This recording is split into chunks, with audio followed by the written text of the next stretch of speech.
But Audra, I do want to pivot now to you because you've been on the ground, you've seen the fierce opposition to this bill, and I want to get your thoughts about what you're hearing from people in the state of California about it. Yes, people are very concerned. Parents are concerned, even people that don't have children in school right now, but they know people who have children or did have children and just know how egregious this is and what this leads to, which could potentially be, human trafficking, child exploitation, so many things. And they're just concerned because, just to go on school ground, they need to have all of these checks be done. They need an ID. If they're going to be doing anything for the school, they have to be able to go through a background check. And for somebody to be able to come onto school grounds and take their child or a child that they know, or any child for that matter, without any kind of background check, any kind of checks and balances, accountability as to who this is going to, where they're going to go, it leaves room for a lot of, fear that parents are going to take their kids to school one day and come back and they're not going to be there to pick them up.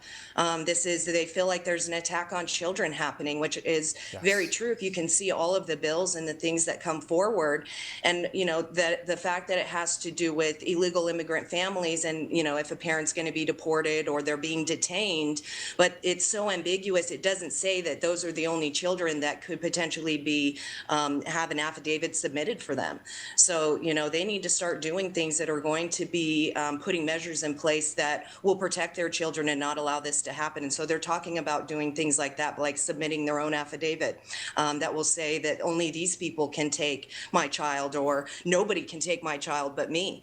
And just the affidavit is so kind of juvenile and elementary. It's pretty ridiculous that it can be used for such a huge thing, to take a child and do whatever you want with them. Basically, it doesn't have to do with just changing their education and what they're going to be learning in school. You could give them a medical treatment like they're trying to do with all of this gender affirming care. You could have them go get an abortion, which they can already do at school. So it's kind of, it's just another level of encroaching upon the children and really just having an attack on them.